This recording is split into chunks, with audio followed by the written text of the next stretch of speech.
जय भीम साथियों। देश के संविधान निर्माण में अहम भूमिका निभाने वाले डॉक्टर भीमराव अंबेडकर का सोशल मीडिया पर एक बड़ा सवाल फिर से सामने आया है कि आखिरकार क्यों बाबा साहब के नाम से मशहूर डॉक्टर अंबेडकर को देश का सबसे बड़ा नागरिक सम्मान यानी भारत रत्न देने में इतनी देर की गई। सवाल यह भी है कि जब देश के पहले प्रधानमंत्री पंडित नेहरू को उनके जीते जी 1955 में, इंदिरा गांधी को उनके जीते जी और पीएम पद पर रहते हुए 1971 में और राजीव गांधी को मरणोपरांत 1991 में भारत रत्न दे दिया गया, तो डॉक्टर अंबेडकर को उनका हक यानी भारत रत्न देने में उनके निधन के बाद 34 साल की देरी क्यों हो गई थी है। दरअसल अक्सर यह आरोप लगाया जाता है कि आजादी की लड़ाई के वक्त से ही कांग्रेस पार्टी अंबेडकर को पसंद नहीं करती थी। ऐसे कई मौके आए जब महात्मा गांधी के साथ उनके वैचारिक मतभेद सामने आए। महात्मा गांधी अंग्रेजों के खिलाफ देश के आंदोलन की अगुवाई कर रहे थे, तो वहीं अंबेडकर सदियों से शोषित और वंचित दलित समुदायों के हक की आवाज उठा रहे थे। दोनों के बीच 1932 में पूना पैक्ट भी हुआ, लेकिन रिश्ते में कड़वाहट बनी रही।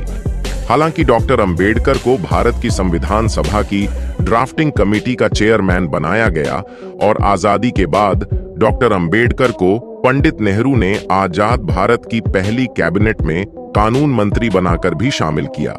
लेकिन डॉक्टर अंबेडकर का मोह सरकार से जल्द ही भंग हो गया और उन्होंने इस्तीफा दे दिया और इसके बाद हम बैठकर मुंबई की नॉर्थ सेंट्रल सीट से चुनाव लड़े, लेकिन कांग्रेस के कैंडिडेट ने उन्हें हरा दिया।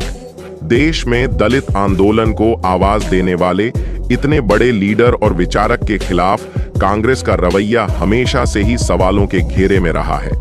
दरअसल भारत रत्न जैसा सम्मान है जिसे देने का फैसला प्रधानमंत्री की सिफारिश और राष्ट्रपति के दस्तखत से होता है। 1955 में यूरोप के कामयाब दौरे से वापस आने के बाद उस वक्त के पीएम पंडित नेहरू को राष्ट्रपति राजेंद्र प्रसाद ने भारत रत्न से नवाज दिया। साल 1971 में पाकिस्तान पर भारत की बड़ी जीत और बांग्लादेश के निर्माण के बाद उस वक्त की पीएम इंदिरा गांधी को तब के राष्ट्रपति वीवी गिरी में भारत रत्न देने का ऐलान कर दिया। पीएम के पद पर रहते हुए पंडित नेहरू और इंदिरा गांधी को भारत रत्न मिलने पर उस वक्त भी सवाल उठे थे, लेकिन तब के राष्ट्रपति राजेंद्र प्रसाद और वीवी गिरी ने इन फैसलों को अपना फैसला बताया। बाद में 1962 में पंडित नेहरू ने राजेंद्र प्रसाद को और इंदिरा गांधी ने 1974 में वीवी गिरी को भारत रत्न देने की सिफारिश भी की। उसके बाद 1977 में जब इमरजेंसी के बाद देश में पहली गैर कांग्रेस सरकार बनी, तब भी डॉक्टर अंबेडकर को भारत रत्न नहीं मिल सका, क्योंकि तब की मोरारजी देसाई की सरकार में नागरिक सम्मानों को रद्द करने का फैसला कर लिया था। 1989 में जब दूसरी बार देश में गैर कांग्रेसी सरकार आई, तब जाकर उस वक्त के पीएम वीपी सिंह ने डॉक्टर अंबेडकर को भारत रत्न देने का फैसला किया।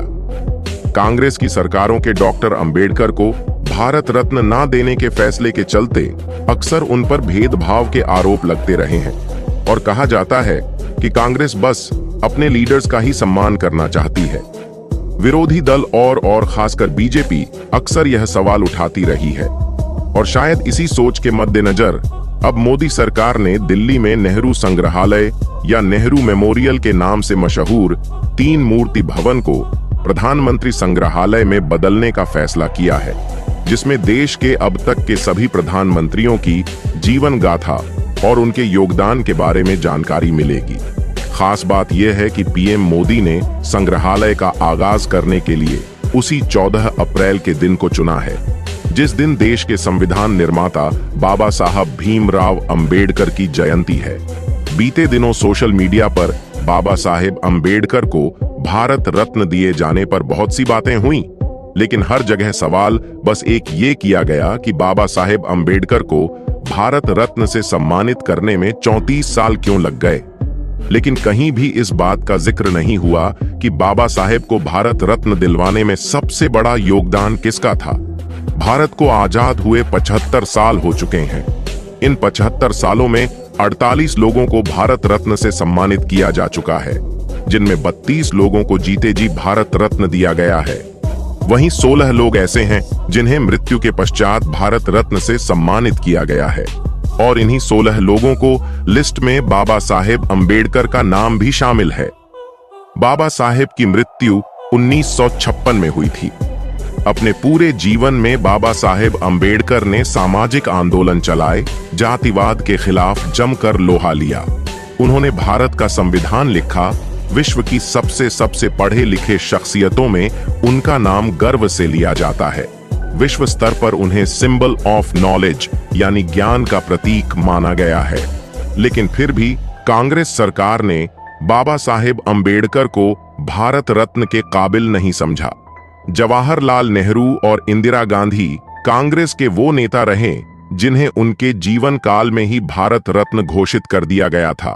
नेहरू को 1955 में तो इंदिरा गांधी ने खुद को 1971 में भारत रत्न से सम्मानित करवा लिया। ये दोनों वो साल थे जब देश में कांग्रेस की सरकार थी। लेकिन जो काम कांग्रेस ने नहीं किया वो काम बीएसपी और मान्यवर कांशीराम ने कर दिखाया। बात साल 1989 की है। देश में लोकसभा चुनाव हुए और इन चुनावों में कांग्रेस को भारी क्षति उठानी पड़ी। 248 सदस्यों के समर्थन के साथ देश में वीपी सिंह की गठबंधन की सरकार बनी। इन चुनावों में बीएसपी को 4 सीटें मिली थी। वीपी सिंह की सरकार में मान्यवर कांशीराम ने लगातार मंडल कमीशन को लागू करने और बाबा साहेब को भारत रत्न देने की मांग उठाई थी। ये कांशीराम का करिश्मा ही था। वीपी सिंह की सरकार में मंडल आयोग की रिपोर्ट लागू हुई। अनुसूचित जाति और अनुसूचित जनजाति अधिनियम बनाया गया और साथ ही बाबा साहेब अम्बेडकर को भारत रत्न से सम्मानित किया गया। बीएसपी सुप्रीमो मायावती ने 25 अप्रैल 2019 को यूपी के कन्नौज में एक सभा के दौरान कहा था, अम्बेडकरवादियों को यह पता होना चाहिए कि बाबा साहेब अम्बेडकर को कोई भी पार्टी भारत रत्न मानने के लिए तैयार नहीं थी। बाबा की जीवन काल में और मृत्यु के बाद बाबा साहेब के अनुयायी लगातार सरकारों से ये मांग करते रहे कि उन्हें भारत रत्न से सम्मानित किया जाए, लेकिन कांग्रेस की सरकार ने अपने कार्यकाल में ऐसा होने नहीं दिया।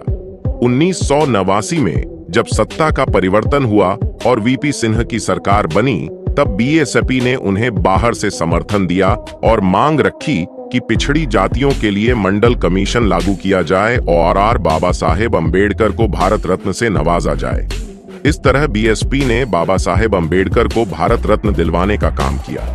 अगर बीएसपी उस वक्त संसद में नहीं होती तो शायद आज भी बाबा साहेब अम्बेडकर को भारत रत्न की उपाधि नहीं दी जाती।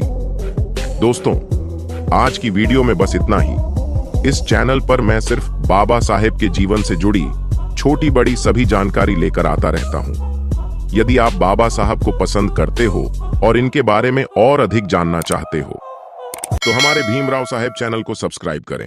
वीडियो को पूरा देखने के लिए धन्यवाद। आपका दिन शुभ हो।